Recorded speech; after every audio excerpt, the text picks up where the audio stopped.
전 세계 무기 시장을 쥐락펴락해 온 초강대국 미국. 오랫동안 방산 분야의 절대 강자였던 그들이 처음으로 고개를 끄덕인 나라가 있습니다. 단순히 값싸고 성능 좋은 무기라서가 아니었습니다. 그들이 놀란 것은 약속을 지키는 힘, 전장에서 결코 무너지지 않는 신뢰, 그리고 전쟁을 앞둔 동맹국의 두려움을 끝까지 함께 나누는 의지였죠. 그 나라는 바로 대한민국입니다. 한국산 무기가 선택되는 시대.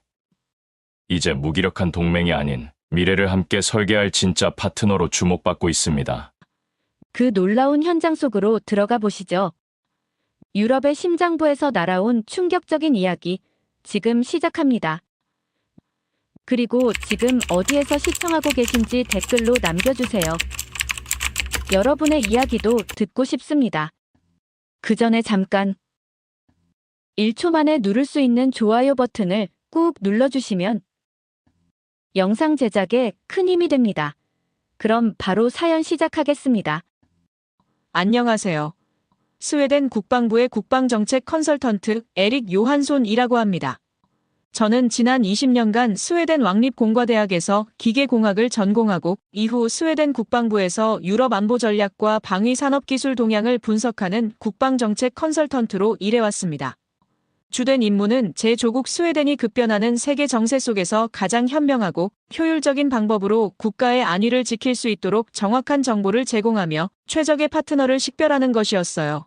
그랬던 제가 오늘 이 자리에 선 이유는 지난 수십 년간 우리가 당연하게 믿어왔던 세계 무기 시장의 법칙이, 아니 세계 힘의 균형 자체가 뿌리부터 뒤흔들리는 충격적인 현장을 직접 목격했기 때문입니다. 그리고 그 거대한 변화의 중심에는 한때는 아무도 주목하지 않았던 아시아의 한 나라가 있었습니다. 모든 것의 시작은 눈보라가 몰아치는 노르웨이의 혹한의 설원에서였습니다. 동유럽의 지정학적 긴장이 최고조에 달하면서 우리 나토 동맹국들은 그 어느 때보다 실전적인 훈련의 필요성을 절감하고 있었어요. 그날의 연합기동훈련은 단순한 군사훈련이 아니었는데 유럽의 맹주이자 세계 최강의 기술력을 자랑하는 독일이 자신들의 건재함을 과시하고 동맹국들의 불안감을 잠재우기 위한 일종의 무력 시위와도 같은 자리였어요. 칼바람이 살을 애는 듯한 훈련장에는 유럽 각국의 내로라 하는 군사 전문가들과 국방 관료들이 모두 모여 단 하나의 존재에 경외감 어린 시선을 고정하고 있었습니다. 바로 독일 기갑부대의 자존심, PGH-2000 자주포였는데요. 화면으로만 보던 그 육중한 강철 차체와 하늘을 찌를 듯 길게 뻗은 포신은 그 자체만으로도 지난 수십 년간 세계를 지배해온 독일 기술력의 현신과도 같았습니다. 훈련의 클라이맥스, 기동 사격 명령이 떨어지자 PGH-2000은 마치 얼어붙은 대지를 녹여버릴 듯한 굉음과 함께 설원을 질주하기 시작했어요. 그 움직임은 거대한 맹수가 사냥감을 향해 돌진하는 것처럼 강력하면서도 동시에 한치의 오차도 없는 정교함을 자랑했습니다. 제 옆에 있던 노르웨이 국방부의 한 장군은 뜨거운 입김을 내뿜으며 감탄을 금치 못했어요. 그는 역시 독일제는 다르다며 저것이야말로 유럽의 평화를 지탱하는 신뢰의 상징이라고 말했습니다. 저 역시 추위도 잊은 채 고개를 끄덕이며 그 말에 깊이 동감했습니다. 저것이 바로 우리가 믿고 의지해야 할 유럽의 힘이라고 생각했어요. 마침내 PGH-2000이 하얀 눈으로 뒤덮인 언덕 너머 지정된 사격 위치에 멈춰 섰습니다. 길게 뻗은 포신이 마치 먹이를 노리는 코브라처럼 천천히 고개를 들어 수킬로미터 밖의 표적지를 조준했어요.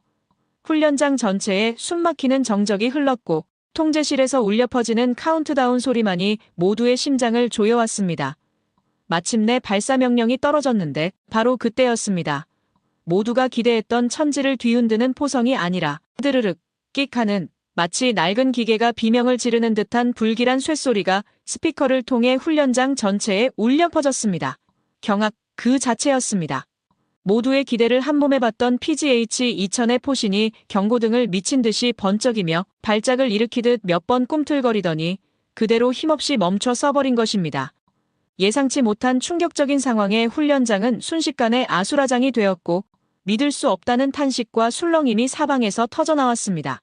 당황한 독일 기술진들이 지프를 몰고 PGH-2000으로 다급하게 달려들었지만 복잡하게 얽힌 최첨단 전자장비와 유압 시스템 앞에서 그들은 그저 머리를 감싸줄 뿐 속수무책이었습니다.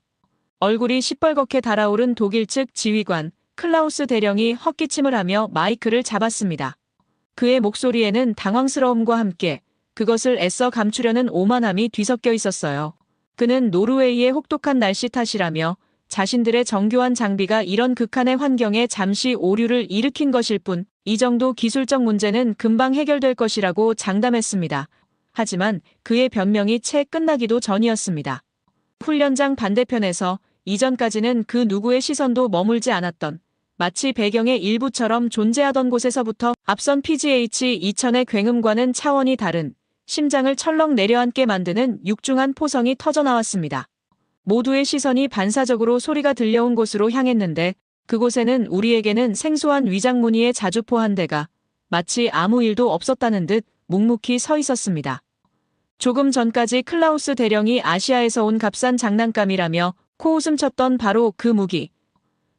대한민국의 K9 자주포였습니다. K9은 마치 최고의 연주자처럼 멈춰 써버린 PGH-2000의 임무를 대신 수행하기 시작했습니다.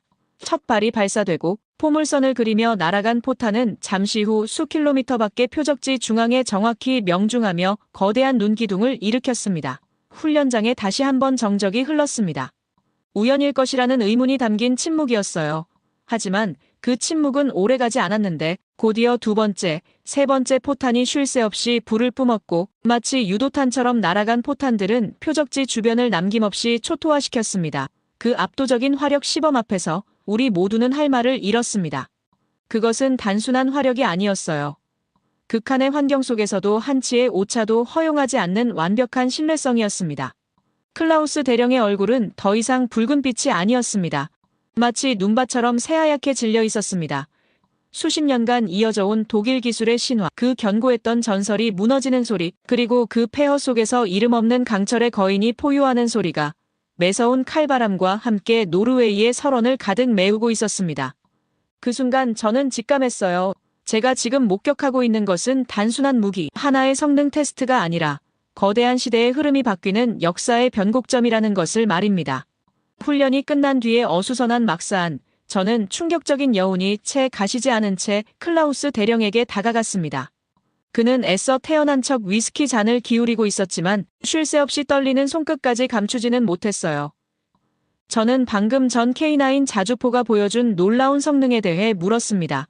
독일에 필적할 만한, 아니 어쩌면 어떤 면에서는 그 이상일지도 모르는 무서운 경쟁자가 나타난 것 같다고 조심스럽게 말을 건넸습니다.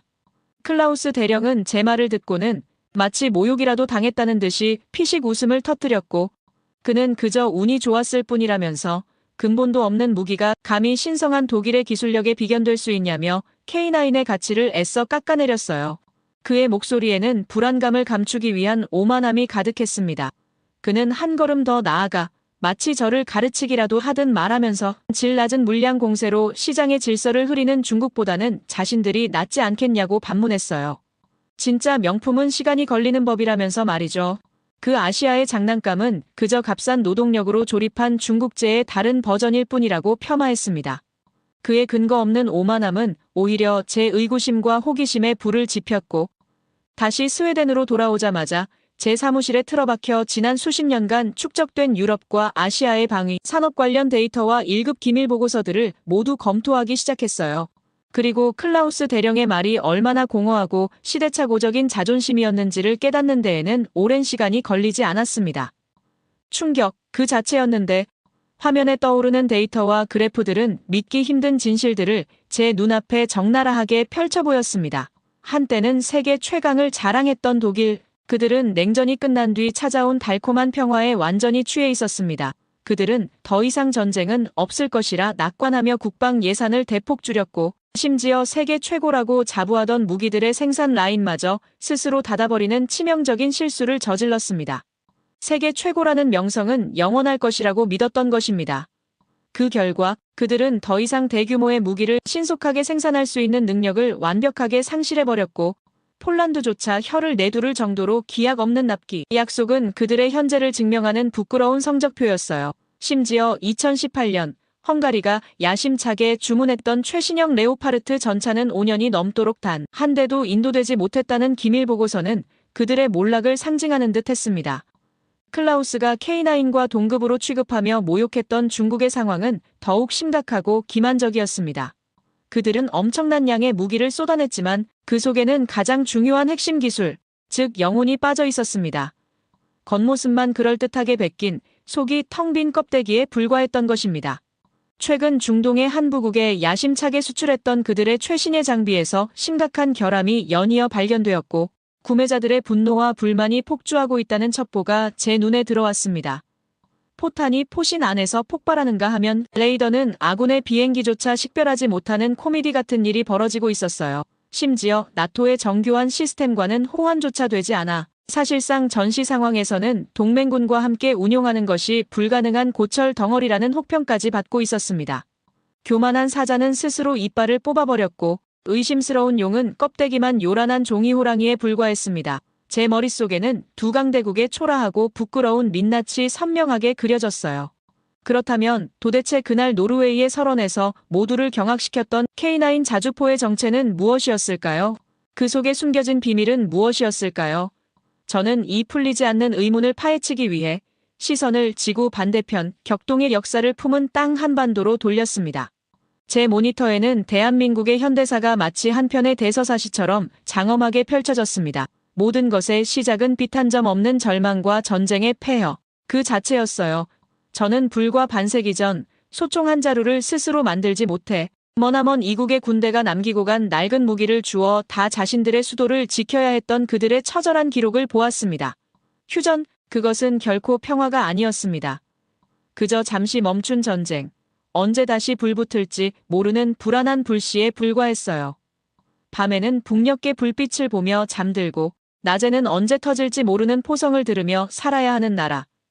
그들에게 평화는 사치였고 생존은 숙명이었습니다. 내 나라, 내 가족은 내가 지켜야 한다는 절박함. 그것이 대한민국이라는 나라의 자주국방이라는 지울 수 없는 DNA를 새겨 넣었던 것입니다. 그들에게는 선택지가 없었습니다. 값싼 중국산 무기에 국가의 명운을 맡길 수도 없었고 하염없이 비싼 독일제 무기만 기다릴 수도 없었어요. 답은 아주 오래전부터 단 하나였습니다. 우리가 직접, 더 좋게, 더 많이, 그리고 더 빠르게 만든다. 그것이었습니다. 그렇게 고난의 길이 시작되었습니다. 미국의 기술 지원을 받으며 M16 소총을 조립하고 낡은 전차를 뜯어보며 기술을 익히던 시절을 거쳐 순수 한국 기술로 만든 한국형 전차와 K9 자주포가 탄생하기까지 그 과정은 굉장히 놀라웠는데요. 특히 저를 깊은 감동과 놀라움에 빠뜨린 것은 오직 한국에서만 볼 수 있는 압도적인 산업 역동성이었습니다. 좁은 내수 시장 안에서도 세계적인 초인류 기업 4곳이 상상을 초월하는 열정과 투지로 서로를 자극하며 경쟁하고 있었죠. 이는 단순한 경쟁이 아니라 대한민국 산업 발전의 심장 박동이자 세계가 주목할 만한 혁신의 불꽃놀이였습니다. 단 하나의 일감을 놓치지 않기 위해 단돈 100원이라도 아끼고 단 하루라도 더 빨리 완성해내려는 불굴의 의지와 집념은 그 자체로 하나의 예술이자 한국 산업의 위대한 혼이라 할 만합니다. 이 같은 뜨거운 경쟁이 있었기에 오늘날 한국은 글로벌 시장에서 당당히 기술 강국으로 우뚝 설 수 있었던 것입니다. 그 과정에서 수많은 엔지니어들과 연구원들이 연구실에 간이 침대를 놓고 쪽잠을 자며 밤을 새워야 했고 수많은 실패와 시행착오를 겪어야만 했습니다. 얼핏 보기에는 너무나 비효율적이고 소모적인 과정처럼 보일 수도 있었습니다. 하지만 바로 그 지점에서 저는 대한민국 산업의 숨겨진 저력을 발견하고 말았습니다.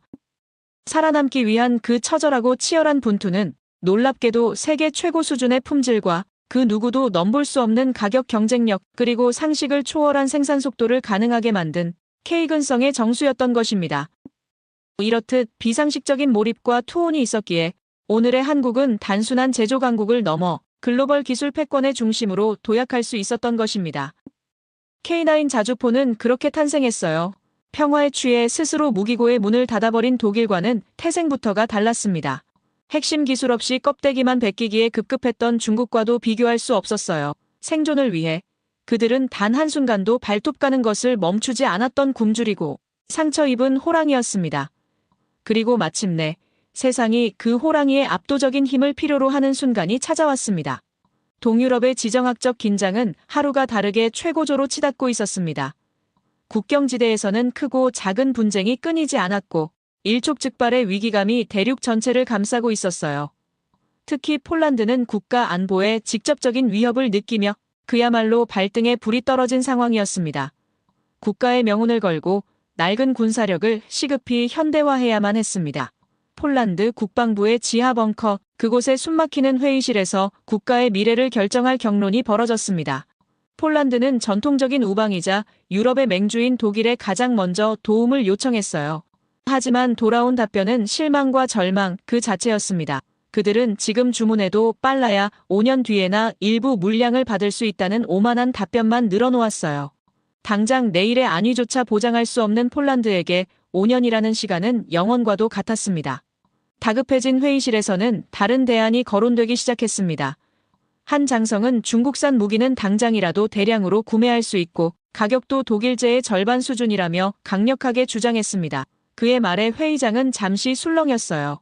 하지만 곧이어 정보부 소속의 다른 장성이 차가운 목소리로 반론을 제기했습니다. 그는 얼마 전 중동에 수출된 중국산 장비에서 심각한 결함이 발견됐다는 기밀 보고서를 잊었냐며 심지어 포탄이 포신 내부에서 폭발하는 어처구니 없는 일까지 있었다고 지적했어요. 그는 우리 나토의 정교한 지휘, 통제 시스템과 호환조차 되지 않는 그 무기에 우리 병사들의 고귀한 목숨을 맡길 수는 없다고 단호하게 말했어요. 독일은 너무 오만했고 중국은 너무 믿을 수가 없었습니다. 진퇴양난, 회의실 안에는 패배감 섞인 무거운 침묵만이 감돌았는데 바로 그때였습니다. 노르웨이 연합훈련에 참관했던 백발의 노장성이 자리에서 벌떡 일어났는데 그의 뇌리에 얼마 전 자신의 두 눈으로 직접 목격했던 그날의 충격적인 장면이 섬광처럼 스쳐 지나갔던 것입니다. 그는 떨리는 목소리로, 그러나 회의실 전체를 울리는 단호한 목소리로 외쳤어요. 그는 그날 노르웨이의 설원에서 독일의 자존심이 멈춰서고 중국의 허상이 드러났을 때 묵묵히 자신의 임무를 완벽하게 완수한 것은 오직 단 하나의 무기뿐이었다고 열변을 토했습니다. 그리고 그 무기는 바로 대한민국의 K9이었다고 말입니다. 그는 테이블을 주먹으로 내리치며 결단을 내렸습니다. 독일은 우리를 기만하고 중국은 우리를 위험에 빠뜨릴 뿐이라며 답은 하나뿐이라고 외쳤습니다. 그는 그날 훈련장에서 우리 눈으로 직접 본 한국의 폴란드의 미래와 운명을 모두 걸겠다고 선언했습니다. 그것은 한편의 도박처럼 보였지만 맹목적인 감정에 기댄 도박이 아니었어요. 냉엄한 현실과 차가운 팩트에 기반한 가장 합리적이고 용감한 결단이었습니다. 그 순간 저는 역사의 물줄기가 거대하게 바뀌고 있음을 온몸으로 느낄 수 있었습니다. 폴란드의 충격적인 결정이 알려지자 전 세계 방산업계는 이를 세기의 도박이라 부르며 결과를 예단하기 시작했습니다. 대부분은 폴란드의 실패를 점쳤어요. 특히 독일의 클라우스 대령은 한 유력 언론과의 인터뷰에서 폴란드가 결국 후회하게 될 것이라며 아시아의 작은 나라가 그 엄청난 물량을, 그것도 유럽의 까다로운 기준에 맞춰 제 시간에 납품하는 것은 애초에 불가능한 일이라고 노골적으로 조롱했습니다. 전 세계의 의심과 우려가 담긴 시선이 폴란드의 그단스크 항구로 쏠렸습니다. 그리고 마침내 역사가 기록할 약속의 날이 밝았습니다. 그날 그단스크 항구에는 그 어떤 수식어로도 표현할 수 없는 경이로운 기적이 일어났는데 독일이 아직도 복잡한 서류 절차를 검토하고 중국이 샘플의 치명적인 결함을 수정하고 있을 바로 그 시간에 거대한 위용을 자랑하는 수송선이 항구에 닻을 내렸습니다. 그리고 수송선의 거대한 문이 열리는 순간 약속된 수량의 K2 흑표 전차와 K9 자주포가 마치 잠에서 깨어난 강철의 거인들처럼 위용을 드러내며 폴란드 땅을 밟기 시작했습니다. 약속된 날짜에 약속된 수량 그대로 유럽의 그 어떤 무기보다도 완벽한 품질을 갖춘 채였습니다. 그 모습을 지켜보던 폴란드 총리와 국방장관 그리고 수많은 군인들은 서로를 부둥켜 안고 뜨거운 눈물을 흘리며 환호했습니다. 그것은 단순한 무기의 도착이 아니었습니다. 국가의 생존을 보장하는 희망의 강철이었고 폴란드의 용감한 결단이 옳았음을 증명하는 승리의 징표였습니다. 이 충격적인 소식은 빛의 속도로 전 세계에 퍼져나갔습니다. 유럽 방산업계는 그야말로 발칵 뒤집혔어요. 불가능이라던 일이 눈앞에 현실이 되자 조롱은 충격으로, 충격은 경외감으로 바뀌었습니다. 저는 그 무렵 세계적인 통신사 로이터에 실린 한 익명의 유럽 방산업체 고위 임원의 인터뷰 기사를 읽었습니다. 그 기사의 한 구절은 지금도 제 심장을 뛰게 만들어요. 그는 자신들이 오랫동안 한국을 완전히 과소평가했고 솔직히 말해 무시했다고 고백했습니다. 하지만 그들은 자신들이 몇 년이 걸릴 일을 단 몇 달 만에 해냈다며 이것은 단순한 생산성의 차이가 아니라 고객을 대하는 근본적인 철학의 차이라고 토로했어요. 클라우스 대령은 침묵했습니다. 그 어떤 변명도 그 어떤 날씨 탓도 통하지 않는 완벽하고 압도적인 사실 앞에서 그의 오만함은 산산조각 나버린 것입니다. 저는 그 순간 깨달았습니다. 이것은 단순한 하나의 수주계약 성공이 아니었어요. 이것은 세계 방산 시장의 낡고 오만한 규칙이 무너지고 대한민국이라는 새로운 규칙이 쓰이는 역사의 위대한 전환점이었습니다. 지난 몇 달간 제가 보고 겪고 분석했던 모든 것을 담아 제 인생을 바꾼 최종 보고서를 작성하기 시작했는데 보고서의 제목은 주저없이 새로운 군주의 대관식이라고 정했습니다. 저는 보고서에 이렇게 썼습니다. 한때 세계는 독일의 정교한 기술력을 동경했고 중국의 무서운 생산량을 두려워했어요. 하지만 이제 시대는 변했습니다. 정교한 기술력은 신속한 생산 능력이 뒷받침되지 않으면 박물관의 유물에 불과하고 무서운 생산량은 품질에 대한 신뢰가 없으면 언제 터질지 모르는 시한폭탄과 같다는 것을 우리는 두 눈으로 똑똑히 확인했습니다. 이제 세계는 새로운 기준, 새로운 표준을 요구합니다. 최고의 기술과 압도적인 생산량, 그리고 그 모든 것을 아우르는 절대적인 신뢰. 바로 이 세 가지 왕관을 모두 쓴 새로운 군주가 마침내 피와 땀으로 점철된 역사를 뚫고 등장했습니다. 그 위대한 나라의 이름은 바로 대한민국입니다.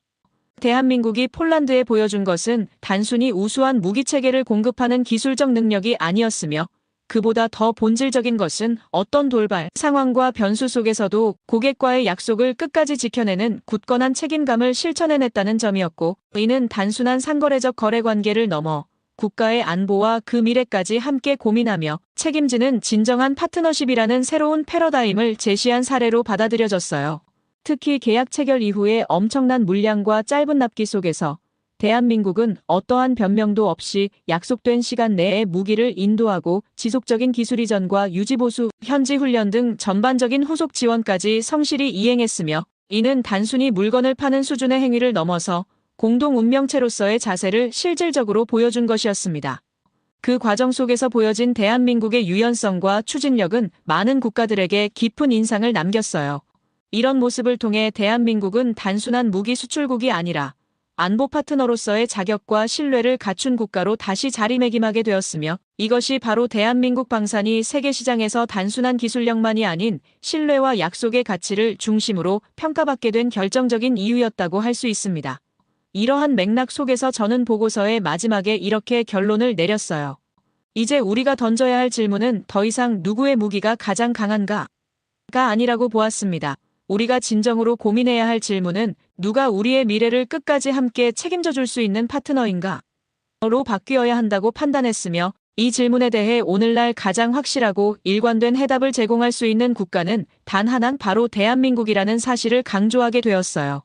단순히 군사적 능력이 뛰어난 나라가 아닌 실제로 약속을 지키고 전시에 대비한 진정한 공조의 가치를 실천해낸 국가가 우리의 곁에 있을 때 그것이야말로 미래 안보를 위한 가장 강력한 선택이라는 결론에 이르게 되었으며 그 모든 조건을 충족한 유일한 사례가 대한민국이라는 점에서 스웨덴 역시 이제는 기술보다 신뢰를 중심에 두고 판단해야 할 시점이라고 정리하였습니다.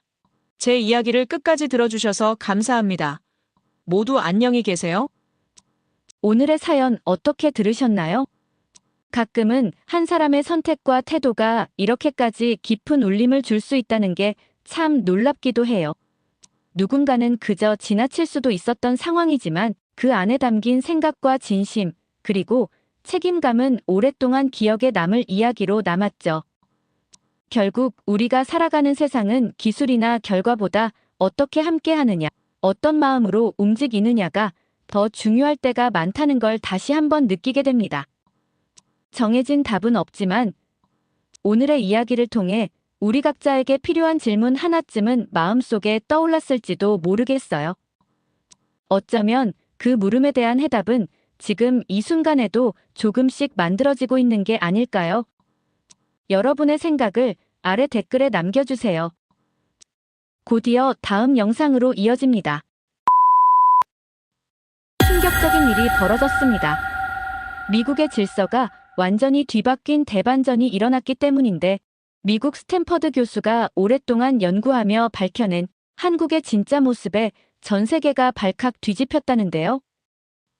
이 발표 결과로 인하여 전통 강대국들은 당황할 수밖에 없었습니다.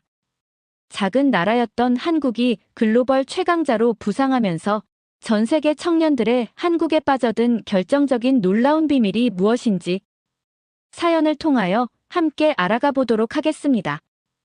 그 전에 잠깐 1초 만에 누를 수 있는 좋아요 버튼을 꾹 눌러주시면 영상 제작에 큰 힘이 됩니다. 그럼 바로 사연 시작하겠습니다. 안녕하세요. 저는 스탠퍼드 대학교 사회학과의 캐트린 교수라고 합니다. 제 연구 분야는 세계 각국의 문화와 산업구조 변화를 분석하는 것인데요. 오늘은 제가 오랫동안 연구해온 주제 중 가장 흥미로운 한국의 이야기를 들려드리려 합니다. 사실 저는 한국계 1.5세대 미국인으로 어린 시절부터 할머니를 통해 한국 문화를 접하며 자랐어요. 할머니께서는 겨울마다 김치를 담그시고 미국 드라마보다 한국 드라마를 보시며 눈물을 흘리시는 모습을 많이 봤습니다. 그때는 그저 한국인들은 참 감성적이구나 하고 생각했던 것 같아요. 하지만 어느 날 할머니께서 옆집 할머니가 몸살 감기라는 소식을 듣고 슈퍼마켓에 가서 소고기 야채죽을 끓여 가져다 주시는 모습을 보며 한국인들의 독특한 정서와 공동체의식을 처음으로 느끼게 되었습니다. 이런 개인적인 경험은 제 연구 방향에도 영향을 미쳤는데요. 2000년대 초 학술 연구차 한국을 방문했을 때 저는 완전히 새로운 충격을 받았습니다. 당시 한국은 세계 무대에서 크게 주목받지 못하는 아시아의 개발도상국 중 하나였지만 그 안에는 할머니께서 보여주셨던 것과 같은 특별한 무언가가 숨어 있었거든요.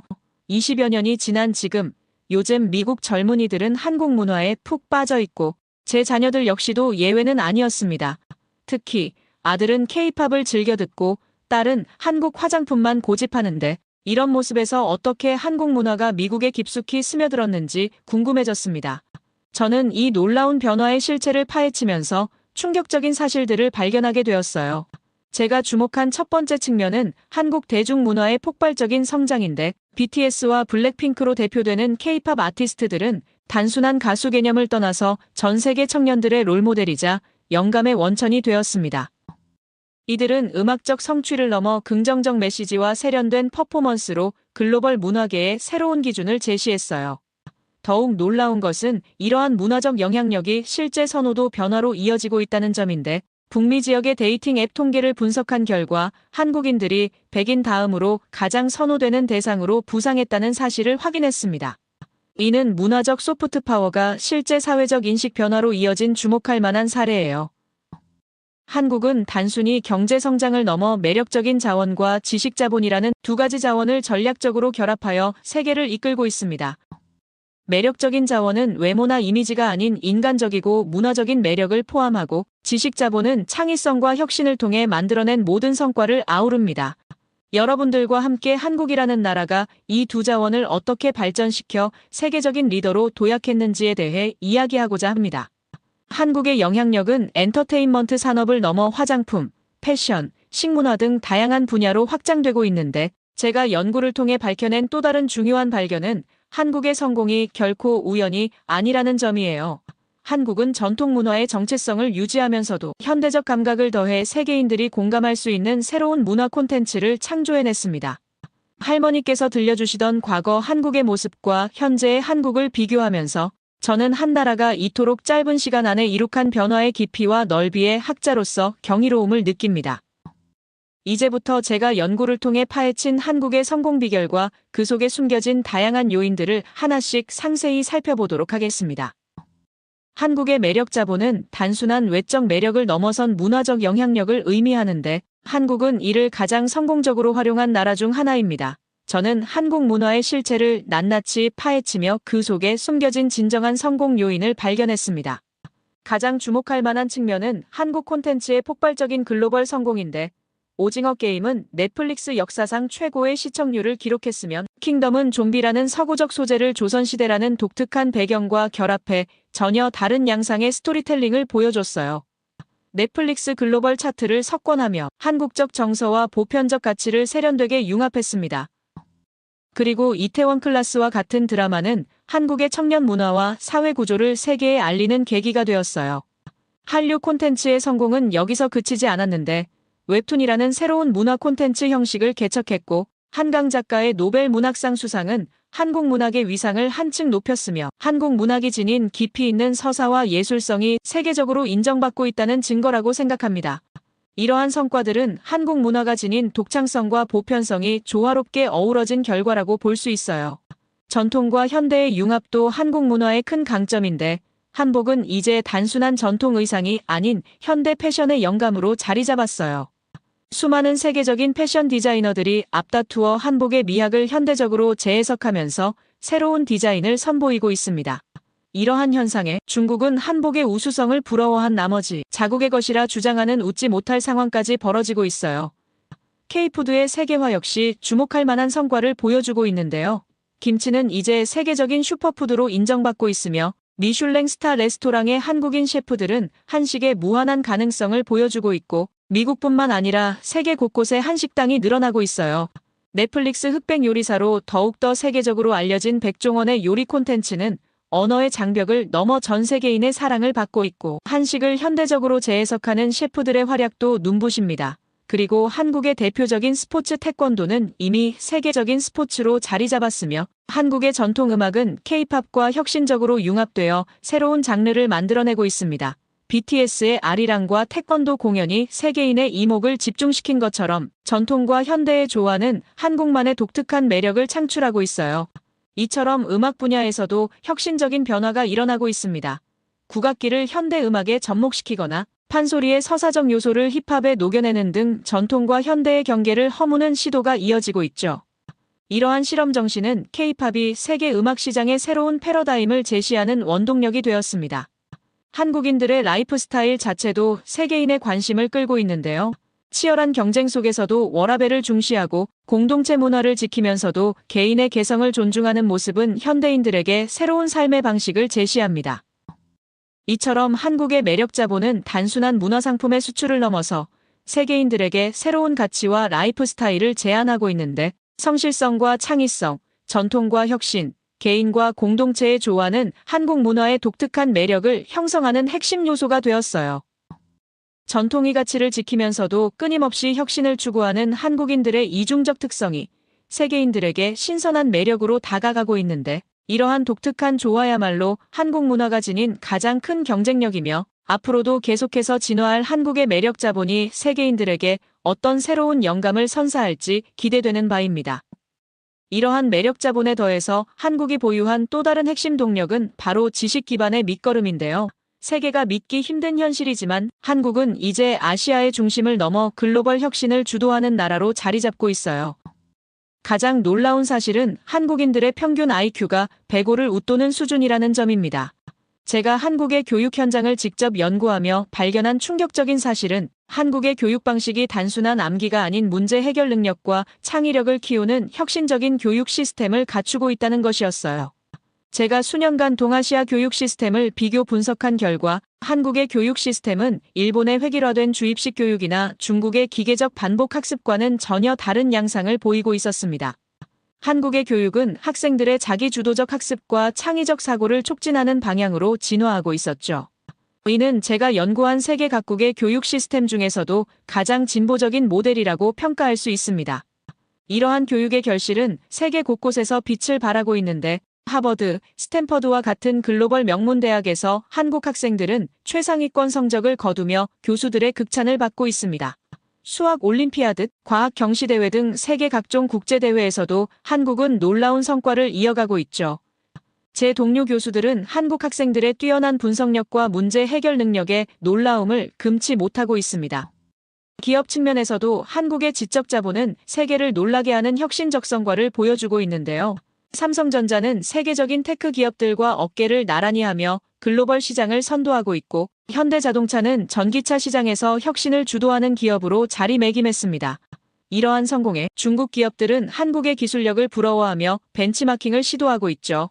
한국 기업들의 기술 혁신 능력은 다양한 분야에서 입증되고 있는데 반도체 분야에서는 세계 시장 점유율 1위를 차지하고 있으며 메모리 반도체 기술은 이미 세계가 인정하는 수준에 도달했어요. 배터리 기술은 글로벌 전기차 혁명을 이끌면서 AI 분야에서도 한국은 독자적인 기술력으로 새로운 패러다임을 제시하고 있습니다. 이런 흐름이 현대 사회의 핵심 경쟁력으로 강조되는 방향 속에서 한국은 단순한 기술력을 넘어 창의성과 응용력을 결합한 혁신적 해결 능력을 보여주고 있어요. IT 강국에서 AI 강국으로의 진화는 한국의 전략적 투자와 끊임없는 도전 정신이 만들어낸 결과물입니다. 무엇보다 주목할 만한 점은 이토록 작은 영토를 가진 나라에서 이처럼 위대한 성과가 나오고 있다는 사실이에요. 한국의 국토 면적은 세계 109위에 불과하지만 경제 규모는 세계 10위권을 유지하고 있으며 첨단 기술 분야에서는 세계를 선도하는 국가로 자리 잡았습니다. 이는 세계 역사상 유례를 찾아보기 힘든 놀라운 성취라고 할 수 있죠. 한국인들의 빠른 학습력과 창의적 응용 능력은 세계가 예찬하는 부분이에요. 새로운 기술이 등장하면 가장 먼저 습득하고 활용하는 것은 언제나 한국인들입니다. 이러한 능력은 연구개발 분야, 즉 새로운 기술과 제품을 만들어내는 R&D 분야에서도 빛을 발하고 있고 국내 총생산 GDP 대비 연구개발 투자 비율이 세계 1위를 기록하고 있으며 특허 출원 건수도 세계 4위라는 놀라운 성과를 보여주고 있습니다. 눈여겨볼 점은 이러한 성과가 단순한 투자의 결과가 아니라는 사실인데 한국의 연구진들은 새로운 아이디어를 실제 제품으로 구현하는 속도가 세계에서 가장 빠르다고 평가받고 있습니다. 이는 이론과 실무를 결합하는 한국만의 독특한 연구 방식 덕분이죠.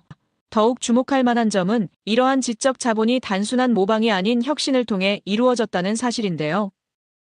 한국은 반도체, 스마트폰, 디스플레이 등 첨단 산업에서 세계 최고의 기술력을 보유하게 되었고 이제는 미국, 일본, 유럽의 기업들이 한국의 기술을 배우러 오고 있습니다. 이처럼 한국의 지적 자본은 체계적인 교육 시스템, 창의적 문제 해결 능력, 그리고 끊임없는 혁신 추구가 만들어낸 결과물이며 수준 높은 한국인들의 능력은 날로 그 위상이 높아지고 있습니다. 세계 각국의 전문가들은 한국이 4차 산업혁명 시대를 이끌어갈 핵심 국가가 될 것이라 예측하고 있어요. 이는 앞으로도 한국이 글로벌 혁신을 주도할 수 있는 핵심 동력이 될 것입니다.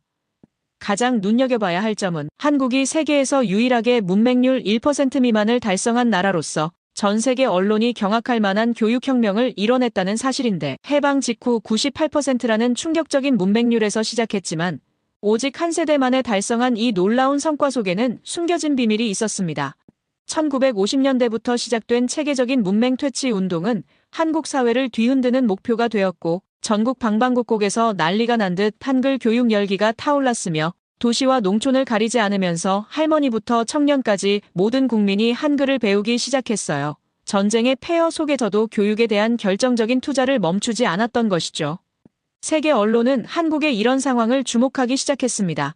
문화 강국을 자부하는 프랑스조차 아직도 국민의 25.5%가 자국어를 제대로 읽지 못하는 현실과 비교하면 한국의 성과는 더욱 빛났어요. 반면 G7 국가 일본의 경우는 더욱 심각했습니다. 복잡한 한자, 히라가나, 카타카나라는 문자 체계 때문에 2030 젊은 세대의 문맹률이 오히려 증가하는 난처한 상황에 직면해 있어요. 이런 놀라운 성과의 중심에는 세종대왕이 물려주신 최고의 유산, 한글이 있었습니다. 한글은 중국어의 400개, 일본어의 300개와는 비교할 수 없는 10,000가지 이상의 발음을 표현할 수 있는 혁신적인 문자 체계였어요. 세계 언어학자들은 한글을 인류 역사상 가장 과학적이고 체계적인 문자라고 극찬했습니다. 이처럼 한글의 우수성은 단순한 문자 체계를 넘어 한국이 교육 강국으로 도약하는 결정적인 발판이 되었어요. 지금도 전 세계 언어학자들은 한글의 숨겨진 가치를 연구하기 위해 한국을 찾고 있으며 이는 우리의 문자 체계가 얼마나 과학적이고 혁신적인지를 잘 보여주는 증거라고 할 수 있죠. 한국의 교육혁명은 여기서 멈추지 않았습니다. 2024년 프랑스의 고등학교에서 벌어진 믿을 수 없는 일은 전 세계를 경악하게 만들었어요.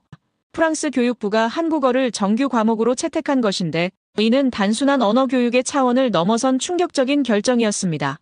더욱 놀라운 것은 이 결정이 프랑스 학생들의 단체 행동으로 이루어졌다는 점인데 한류 콘텐츠를 통해 한국 문화에 푹 빠진 학생들이 자발적으로 한국어 교육을 요구했고 이는 프랑스 교육계에 큰 반향을 일으켰으며 한국의 힘이 문화적 영향력을 넘어 교육 시스템까지 변화시킨 순간이라 볼 수 있습니다. 이러한 변화의 중심에는 한국 드라마와 영화의 뛰어난 스토리텔링이 있었어요. 기술적 완성도와 문화적 감수성이 결합된 한류 콘텐츠는 전 세계 시청자들의 마음을 사로잡았고, 이는 자연스럽게 한국어 학습 열풍으로 이어졌습니다.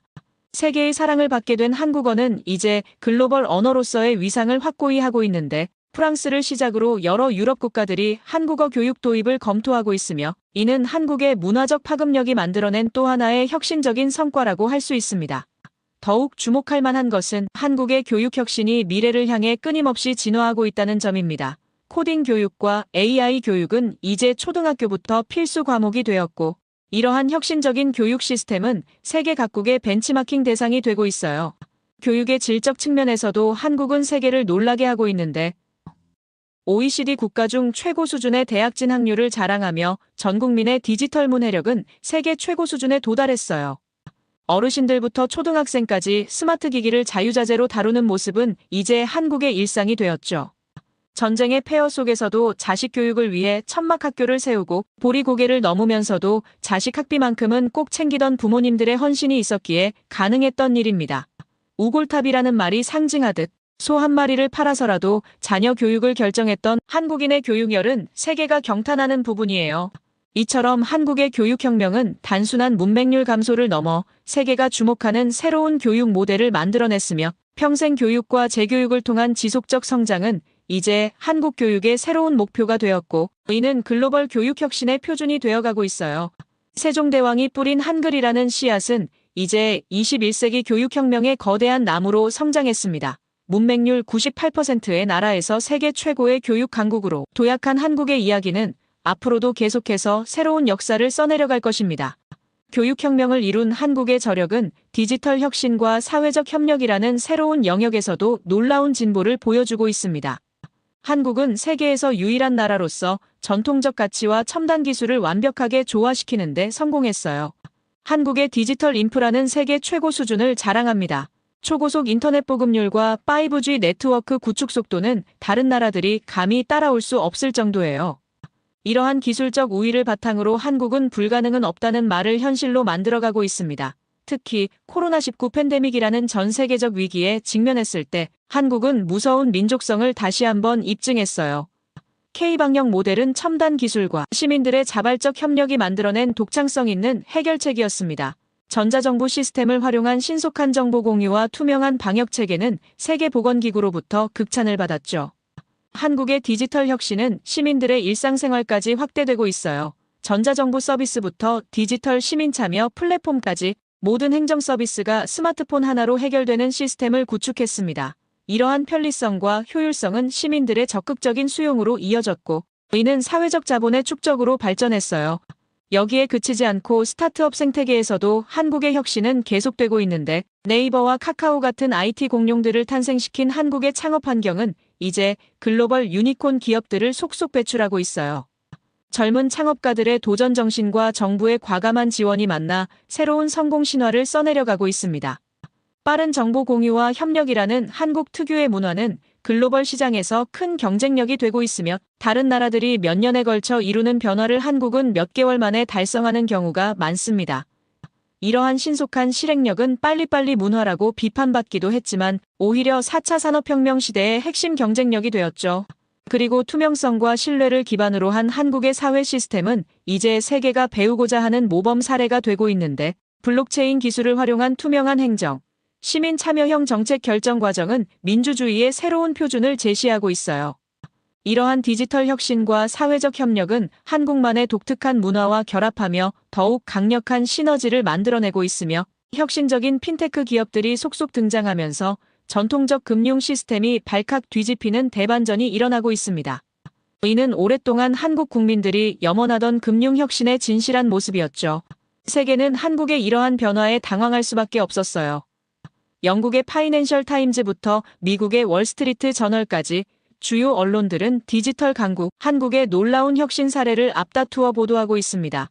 그들의 예상을 완전히 뒤바꾼 한국의 디지털 전환 속도와 수용성은 불가능을 가능으로 만드는 저력을 보여주었죠.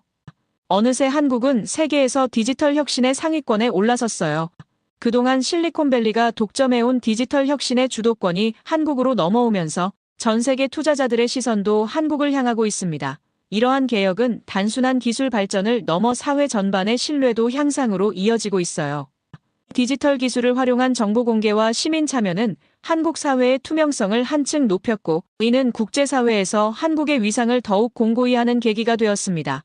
이제 한국은 단순한 IT 강국을 넘어 디지털 혁신과 사회적 협력이 완벽하게 조화를 이루는 미래사회의 청사진을 제시하고 있어요. 한국의 이러한 도전은 세계 디지털 발전의 새로운 장을 열어가고 있으며 그 성과는 더욱 놀라운 형태로 나타날 것입니다. 전 세계가 주목하는 한국의 디지털 성장 스토리는 2024년 세계를 발칵 뒤집는 충격적인 결과로 이어졌는데, IMF가 발표한 글로벌 소프트 파워 지수에서 한국이 1위를 차지한 것이에요. 전통적 강대국들을 제치고 이룬 이 성과는 전 세계의 궁금증을 폭발시켰고, 한국의 진짜 모습에 대한 관심을 증폭시켰습니다. 세계 청년들은 한국의 경제 성장에 환장할 정도로 열광하고 있어요. AI와 메타버스 같은 신기술 분야에서 한국이 보여주는 혁신적 성과는 기존 강대국들과의 비교를 무색하게 만들고 있습니다. 실리콘밸리 기업들도 한국의 기술력 앞에서는 고개를 숙일 수밖에 없었죠. 한국의 AI 기술은 이미 세계 최고 수준에 도달했는데, 특히 자연어 처리와 감정 인식 분야에서는 독보적인 성과를 보여주고 있습니다. 메타버스 플랫폼은 전 세계 이용자들의 일상을 완전히 바꾸어 놓았고, 가상현실과 증강현실 기술은 교육, 의료, 엔터테인먼트 등 다양한 분야에서 혁신을 이끌고 있어요. 한국의 영향력은 이제 문화와 기술을 넘어 글로벌 과제 해결에까지 확대되고 있습니다. 환경 문제와 교육 격차 해소를 위한 한국의 혁신적 솔루션은 세계인들에게 깊은 감동을 주고 있는데, 개발도상국의 교육 환경 개선을 위한 한국의 온라인 교육 시스템은 전 세계적으로 극찬을 받고 있죠. 특히 한국의 친환경 기술은 세계 환경 문제 해결의 새로운 희망이 되고 있습니다. 수소 에너지와 태양광 발전 분야에서 한국이 이룬 성과는 기존의 상식을 뛰어넘는 수준이에요. 이러한 기술력은 개발도상국들의 지속 가능한 발전에도 크게 기여하고 있습니다. 한국 문화는 단순한 유행을 넘어 하나의 영웅적 서사시가 되어가고 있는데, 한국의 문화 콘텐츠는 세계인들의 일상 속에 자연스럽게 스며들며 그들의 라이프 스타일과 가치관까지 변화시키고 있습니다. 할리우드조차 한국의 스토리텔링 방식을 벤치마킹하기 시작했죠. 더욱 주목할 만한 점은 한국이 선진국과 개발도상국 사이 가교 역할을 완벽하게 수행하고 있다는 사실입니다. 한국은 자신의 발전 경험을 바탕으로 여러 나라들에게 실질적인 발전 모델을 제시하고 있어요. 이는 단순한 경제적 지원을 넘어 진정한 의미의 글로벌 협력을 보여주는 사례입니다. 매력 자본과 지적 자본의 시너지는 한국을 세계 무대의 중심으로 이끌었습니다. 불과 20년 전만 해도 미국이 독점하던 기술 혁신의 주도권이 이제는 한국으로 넘어가고 있어요. 실리콘밸리의 기업들이 한국의 기술력과 창의성을 배우기 위해 서울로 물밀듯이 찾아오는 상황이 된 것입니다. 더욱 흥미로운 것은 과거 한국을 무시하던 일본과 중국의 태도 변화인데, 일본은 자국의 젊은이들이 한국 문화에 빠져드는 것을 막으려 했지만 이제는 한국의 교육 시스템과 기업 문화를 연구하기 시작했습니다. 중국은 한류의 영향력을 견제하고 있지만 결국 한국의 문화산업 모델을 그대로 모방하려 시도하고 있죠. 이처럼 한국이 이룬 성과는 단순한 우연이 아닌 치열한 노력과 끊임없는 혁신의 결과물입니다. 전 세계가 주목하는 한국의 성공 스토리는 이제 새로운 장을 향해 나아가고 있어요. 앞으로도 한국은 세계인들에게 더 많은 영감과 희망을 전달할 것이며 그 여정은 계속될 것입니다. 제 이야기를 끝까지 들어주셔서 감사합니다. 모두 안녕히 계세요. 오늘의 사연 어떻게 들으셨나요? 캐트린 교수가 20년간의 연구를 통해 발견한 한국의 독창성과 저력은 우리에게 많은 생각할 거리를 주었습니다. 전통과 혁신을 완벽하게 조화시킨 유일한 나라. 불가능을 가능으로 만드는 무서운 민족의 힘. 그리고 매력 자본과 지적 자본의 놀라운 시너지까지 한국이 보여준 성공 스토리는 이제 세계의 새로운 표준이 되어가고 있습니다. 전쟁의 폐허 속에서 시작해서 이제는 전 세계가 배우고자 하는 나라가 된 한국의 이야기는 우리에게 어떤 꿈도 이룰 수 있다는 희망의 메시지를 전해주고 있는데요. 그 꿈을 이루기 위해선 끊임없는 노력과 믿음이 필요하다는 것을 잊지 말아야 합니다. 작은 한 걸음이 결국 큰 변화를 만들어내니까요. 여러분은 이 이야기를 들으며 어떤 생각이 드셨나요? 여러분의 생각을 아래 댓글에 남겨주세요. 그리고 감동적인 사연을 주변 사람들과 공유하고 함께 이야기 나눠보세요. 마지막으로 1초밖에 걸리지 않는 구독과 좋아요, 알림 설정은 영상 제작에 큰 힘이 됩니다. 지금까지 감동을 담아 여러분께 진심을 전하는 감동담기였습니다. 오늘 하루도 행복한 하루 보내세요.